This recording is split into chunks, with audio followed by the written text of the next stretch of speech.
Senior ANC leader Mmamoloko Kubayi has told Newzroom Afrika she will not back down in the race for deputy president of the ANC, despite being pressured from within by men.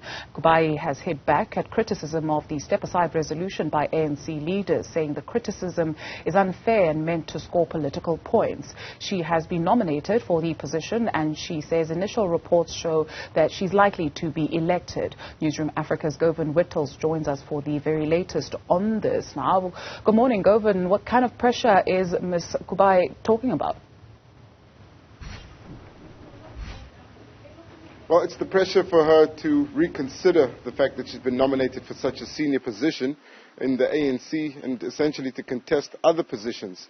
She describes a situation where she heard through the political grapevine, as it were, that she may be withdrawing from the deputy presidency race within the ANC. This as a number of branches across the country start to nominate her for the position of deputy president. She's one of the only women that are contesting senior positions, particularly the highest, the second highest office, the deputy presidency. And we know for a fact that this year's contest has been dominated by the candidates trying to establish their candidature independently and not be aligned through slates. That's because of the guidelines that have been issued by the ANC's electoral committee, led by former President Kgalema Motlanthe, which outlawed slates but also called on candidates to be available to debate each other.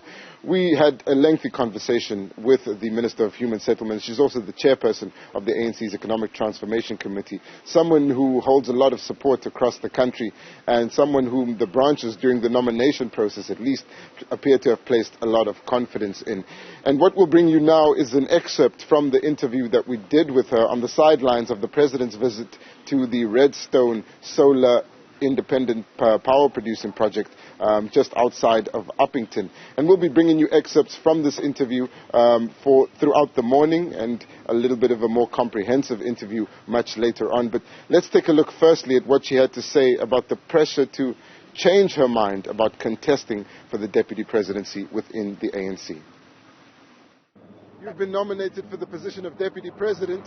If you're approached and asked to contest for a different position, will you consider that, or are you intent on contesting for deputy president? I think more in terms of the indication of nominations is that I'm being nominated at the same position that I've been asked to contest on.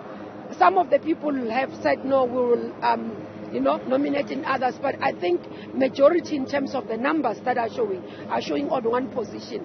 And I think as a matter of principle and values, you don't want to be a candidate that stands for everything. So you've got to believe that somebody else can do something better somewhere. So that's my view, that there are different people that can stand for various positions. And if I do not make it in this, there's nothing. We should be able to stick to where we are contesting. And I think those who are supporting me are saying we will make it in terms of this position. And as a young woman, you're being seen as a senior minister in the ANC, quite threatening to a number of the men. How have you experienced being nominated for this position and dealing with a patriarchal organization? Look, I think it's quite humbling, but most encouraging and giving hope. I do believe that as Mama Winnie, Charlotte Matlek and others who've literally became a shining light for many of us, I will become something like that for the next generation to know that when opportunities arises, you'll raise your hand. But not only raise your hand, but stand firm and say, this is what I believe in. And for me, it's not even only about myself. That's why I advocate to say, I hope all members of the ANC understand the importance of electing leadership of women, but also 50% at least in the top 6. That will encourage young women who are rising, who are looking for role models, that we do not show them people who are older with them by 80 or somebody who's at 80 or somebody who has passed on as a role model. We should be able to start creating that. But it's also around ethical leadership.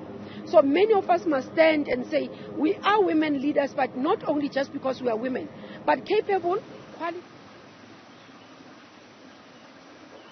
That's the Minister of Human Settlements, Mmamoloko Kubayi. She's also the leader of the Economic Transformation Committee within the ANC. That's just a short excerpt from a lengthy interview that Newzroom Afrika conducted with her on the sidelines of another government event here in Uppington in the Northern Cape. We'll be bringing you more excerpts from that interview and then a more comprehensive piece later in the day. So do stay tuned to Newzroom Afrika for this exclusive interview, which goes into issues involving the step-aside resolution and criticism of it, how it's been used, and the fact that cases have dragged on for a long time. We know that the Minister of Cooperative Governance and Traditional Affairs, Minister Nkosazana Dlamini-Zuma, had pointed out that at one point the cases of senior ANC leaders that have dragged on for a very long time appear to be used to stop them from contesting. We have a direct response to that from Minister Mmamoloko Kubayi, and also how the state capture report is likely to affect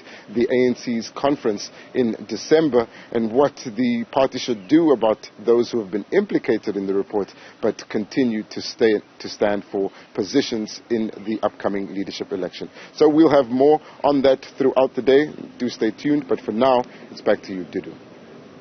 Looking forward to it. Govan, Whittles, thank you very much.